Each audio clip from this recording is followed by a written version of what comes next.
rasane enak ngene iki jan wis bar olahraga iku masyaallah rasane kalori di dalam tubuh iki rasane metu kabeh masyaallah oleh nyepedah kene sedan tekan Keragan iki wis pirang atus kalori iki Mas oleh metu masyaallah ngebesek ja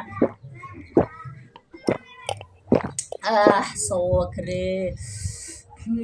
Loh, Lek Fatimah kan ndiku kok sepatonan kok meruntus kabeh koyo bar blayu nek gudak maling wae. Oh, iki loh, Mbak Sri, biasa hari Minggu yuk jalan-jalan les, sepedahan santai, olahraga. Ora koyo dirimu pergawean glimbung lakon awakan glinuk koyo sapi. Ayo olahraga koyo aku bersepeda. Anggere esuk metu kringete, kalorine metu sehat, ora kok glinu glimbung karo scroll HP. Allah Mbak, penak ya olahraga. Aku sakjane ya kepengen, Mbak. Marai awakku iku apa abot kabeh lemu kabeh. Ape tangi nak bar linggih wae kudu brangkang cekelan dengkol kok Mbak mergo wegah wetengku sing sakmene gedene iki apa lho Mbak nak wong lemu iku. Iya Sri, mulane awak abot kabeh iku gak tau olahraga.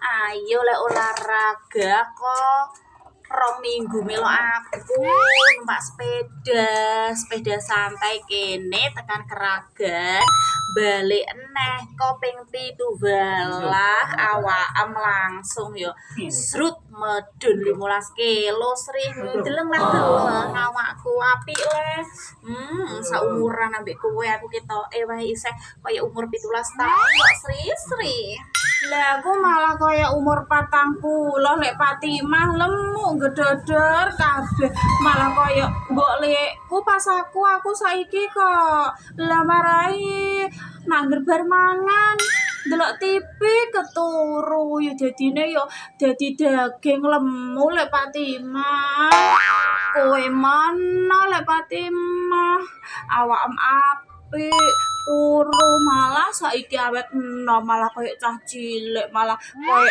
bocah padha SMP. Nek Sri wong iku aja kakean badhok. Mari ngono terus monggo glimbung turu. Ya wis ngene iku awak glinu-glinu koyo sapi. Bedakno aku gembrot